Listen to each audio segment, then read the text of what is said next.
तो आज हम बात करे वाला बानी विजय चौहान के बारे में। विजय चौहान के जौन है गाना आइल है यूपी बिहार ई नहीं खल सुनले तो जाके सुन लो। एक और बात कहे चाहता नी रंग दरौलो से आहे लइकौलो भुटनियो बड़ा रील्स बनावा तारा लो रंगदारी पर तो नहीं कल सुनले तो ई गानवा के जाके सुन लो आ रील्स बनावा लो।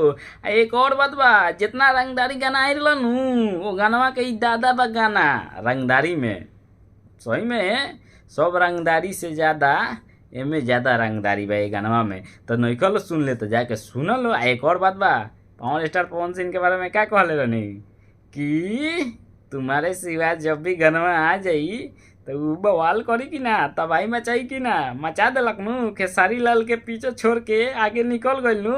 पहले खेसारी लाल आगे रहलन और ओकरा बाद पावर स्टार पवन सिंह के जब गानवा आइल तुम्हारे सिवा तो खेसारी लाल के साइड क के पावर स्टार पवन सिंह के 3 नंबर ट्रेंडिंग पर आ गइल बा।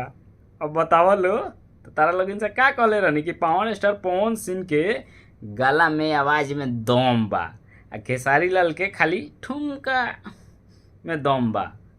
पहला नंबर तो गायलन ऐसन कि क्या बतावल जाओ। कभी स्टेट से सुन ले बरलो फाटल बांस खानी गायलन ना कहे के भाई कह देने कैसे खेसारी भाई के फ्रेंड लोग के बहुत बुरा लग जाई तो खातिर हमरा कोनो टेंशन है कैसे भाई तू लोग सच्चाई जाना तारा लो।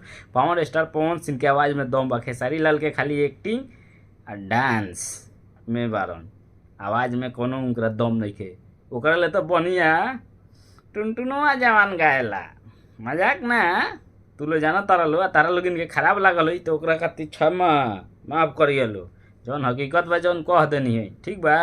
अगर तारा लोगन के वीडियो अच्छा लागल है तो लाइक सब्सक्राइब करिए लो ना अच्छा लागल है तो साइड हो जाइए लो ठीक बा। तो चलो लो अगला वीडियो मिलेम तब तक के लिए गुड बाय।